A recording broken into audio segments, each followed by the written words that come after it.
চলে এসেছি একটা ফিশ ফ্রাইয়ের রেসিপি নিয়ে, যেটা আমরা সহজেই বাড়িতে তৈরি করে ফেলবো এবং স্ন্যাক্স হিসেবে সন্ধেবেলা যখন খুশি খাওয়ার আগে, সামনেই আসছে ভাইফোঁটা, তখন আপনারা করে ভাইদের পাতে পরিবেশন করতে পারেন। তার জন্য দরকার এরম ভেটকি মাছের ফিলে, যাতে আমি নুন দিয়ে একটু ম্যারিনেট করে রেখেছি, যার জন্য লাগছে ব্রেড ক্রাম, ডিম, আর এর মধ্যে আমি নিয়েছি মিক্সির জারে রসুন, আদা, পেঁয়াজ, ধনে পাতা, পুদিনা পাতা, লঙ্কা নিয়েছি, একটু নুন দিয়ে আমি বেটে নেবো। এই দেখুন, এর মধ্যে আমি ধনে পাতা আর পুদিনা পাতা দুটো একসাথে নিয়ে নিয়েছি। বেটে নিয়ে এই মাছের মধ্যে মাখিয়ে কিছুক্ষণ রেখে ব্রেড ক্রাম, ডিম এগুলোতে দিয়ে আমি ফ্রাই করে আপনাদের দেখাবো।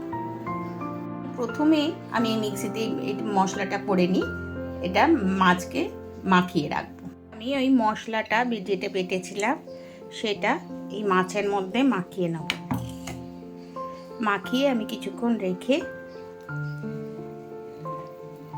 এটা ডিম দিয়ে মাখিয়ে ব্রেড ক্রাম দিয়ে কোট করে ভাজবো। এটা মাখালে তবেই এর মধ্যে টেস্ট আসবে। মনে রাখতে হবে এর মধ্যে আমি পেঁয়াজ, আদা, রসুন, লঙ্কা আর পুদিনা পাতা, ধনে পাতা, পুদিনা পাতাটা, মিন্ট পাতাটা দিতেই হবে, তা না হলে এটা টেস্ট ভালো আসবে না। এই আমি মাখিয়ে রেখে দিলাম।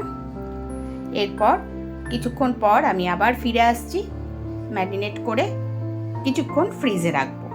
তারপরে আমি এটা ভাজবো ব্রেড ক্রাম আর ডিমের মধ্যে দিয়ে।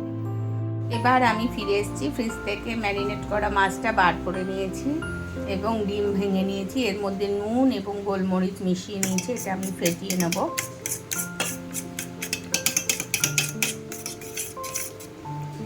আর এই ব্রেড ক্রাম নিয়ে নিয়েছি।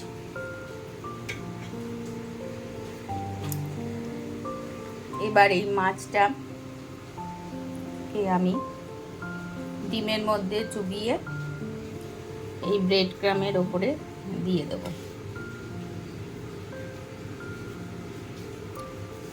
চেপে চেপে আমি ব্রেড ক্রাম লাগিয়ে নেব।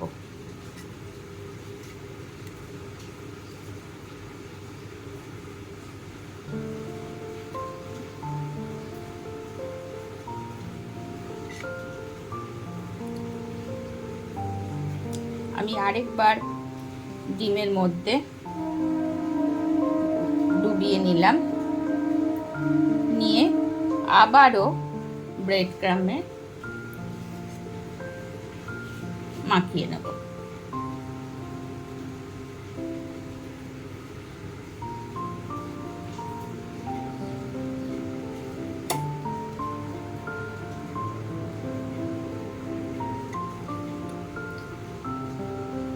ব্রেড ক্রামে মাখিয়ে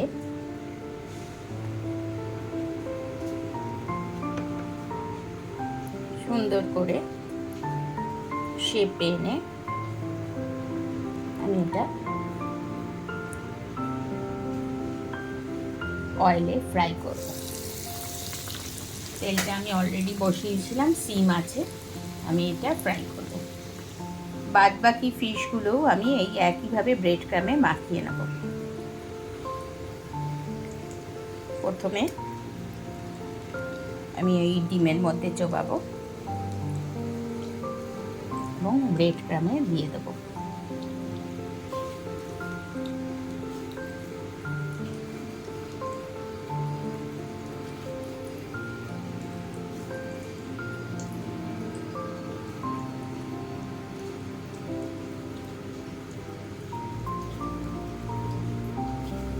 একইভাবে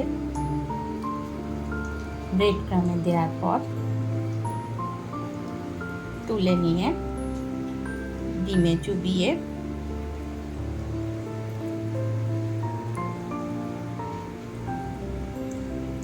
আবার ব্রেড ক্রামে দিয়ে নেব।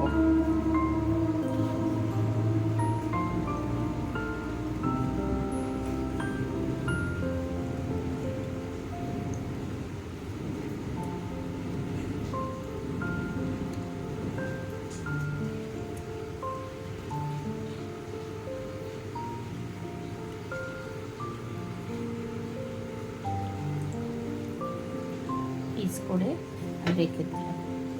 এইভাবে আমি বাদ বাকিগুলো করে নেব। পাশ ভাজা হওয়ার পর আমি আরেক পাশ উল্টে দিয়েছি। ভাজা হলে আমি দেখাচ্ছি। আমি তেলে সেকেন্ডটা ফিশ ফ্রাইটা ছেড়ে দিলাম। ফিশ ফ্রাই তুলে ফেলেছি আর থার্ডটা বসিয়ে দিয়েছি, মানে ছেড়ে দিয়েছি তেলে। আমার বাচ্চারা সব একটু বেশি কড়া পছন্দ করে, আপনারা একটু হালকা কড়া ভাজলেও ভাজতে পারেন, কিন্তু সিম আঁচে করতে হবে। আর এটা আপনারা টমেটো সস বা টমেটো কেচাপ দিয়ে সার্ভ করতে পারেন স্যালাডের সাথে। আমি আজকে একটু কাসুন্দির সাথে সার্ভ করব।